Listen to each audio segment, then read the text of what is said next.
السلام عليكم ورحمة الله تعالى وبركاته. في هذا الفيديو الجديد وصفة اليوم هي عبارة على سلو صحي ولذيذ بدون سكر وبدون زيت. نخليكم مع المقادير وطريقة التحضير.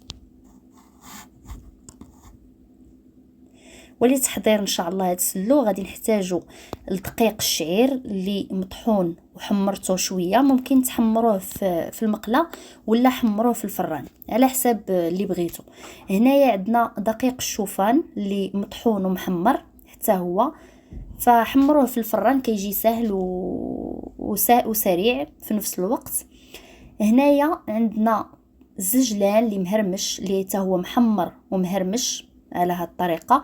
فكميه الزجلان غادي نقسموها على جوج، نص غادي نطحنوه مزيان تيولي بحال هكا، يعني يطلق الزيت ديالو. وهاد الزجلان هو اللي غادي يساعدنا باش غيعلك لينا سلو، هو باش غنخلطو سلو هو واللوز. فنصف الكميه مهرمشه ونصف الكميه هكا مطحونه مزيان. هنايا عندنا اللوز اللي دوزناه شويه في الفران، يعني ماشي تحمروه بزاف، غير شويه يتصهد، ومن بعد غادي نطحنوه حتى يطلق الزيت ديالو.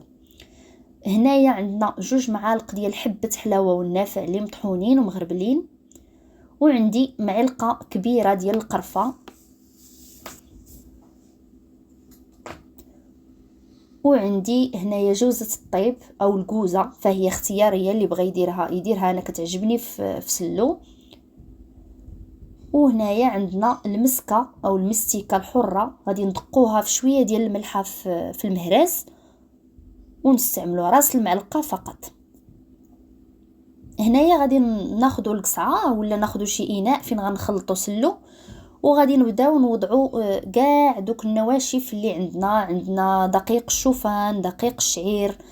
فهاد سلو الصراحه كيجي لذيذ بزاف وصحي في نفس الوقت. هنايا غادي نضيف القرفه ونضيفوا النافع وحبه حلاوه، نضيفوا المسكه الحره، ونضيفوا الكوزه، نضيفوا الزجلان اللي مهرمش،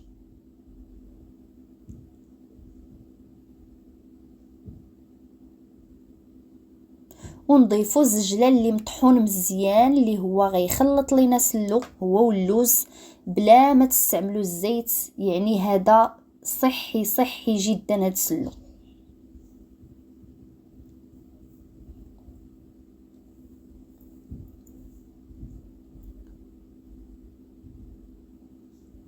وهذا اللوز يعني كتبقاو غير تحاولوا معاه في الماكينه بشويه حتى كيتطحن مزيان.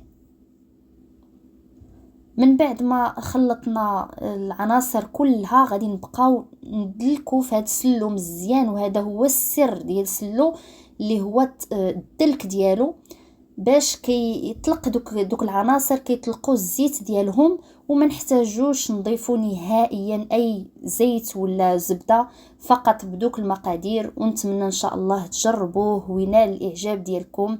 وشكرا على المشاهده، والى فيديو مقبل ان شاء الله، وبالصحه والراحه.